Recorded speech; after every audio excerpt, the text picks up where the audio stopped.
Hey guys, okay, so this is my little project. Just doing row after row of what I've just been teaching you. This is what the single crochet looks like. I think it's really pretty because it looks kind of like little flowers. So see how I still have the V's? This was my original chain row, and chain 2 at the end of each one, turning my work, going back and forth and back and forth.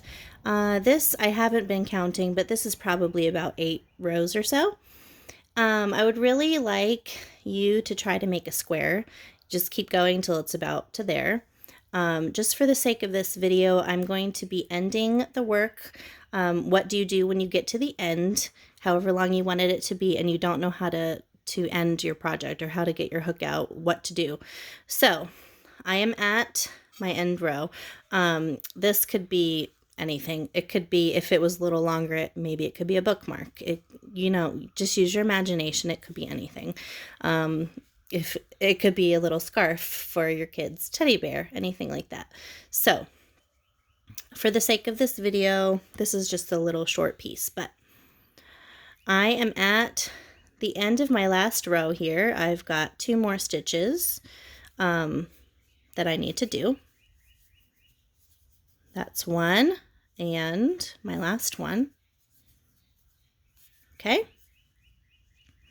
So what I do when I end is I will chain 1, and that kind of holds all my stitches into place. So here's what I'm going to do. I'm just going to chain 1. And after I've done that, I kind of just drop the hook down. And you take your scissors. And do you remember how you left yourself this tail at the beginning? That was about 5 inches. You're going to do that again here. Leave yourself a tail, and I'm going to cut it about right here. Okay? And now, since you made that chain, you'll just be able to pull the yarn right through and pull your hook out. Okay? And then I'll just take this yarn and pull it tightly. Now, do not be fooled into thinking you can just snip this off, because there's nothing holding this little knot there. Over time, it will start to unravel. You have to weave in your ends. So here is how you do that. If you remember in my first video about the tools needed, this is called a yarn or a tapestry needle, or I just call it a yarn needle. It's not sharp, it's really blunt at the end. It's really thick and big. So for both of your ends, you're just going to thread it onto the needle, which the holes on these are really big, so they're easy. Okay, just like you're sewing. This is the row that I just did. You just start literally sewing in and out down the row, and you're not going to be able to see it because it's the same color. So it just kind of is camouflaged in there. So once you get about maybe like an inch down or so, you start going back the way that you just came. And that is what is going to hold it into place. Once you go back the way that you came, it can't come unraveled, okay? So you just go in and out a lot of times, okay?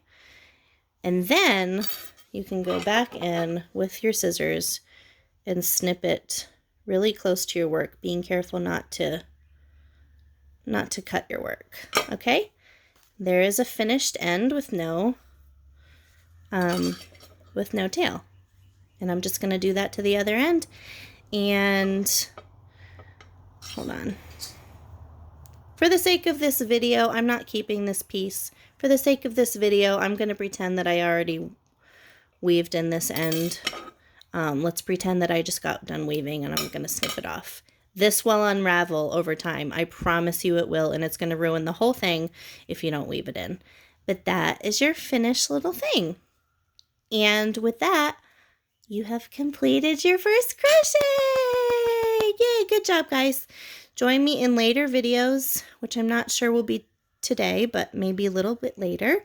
I will do how to do specific other stitches that, this is a very pretty one that I've been doing. Do you see how this looks different? If you compare the 2 stitches, this is the single crochet, and this one it's very different and pretty. It is called half double crochet and a slip stitch together, which we will learn as well. But anyway, thank you so much for watching. I really appreciate your time, and happy crochet.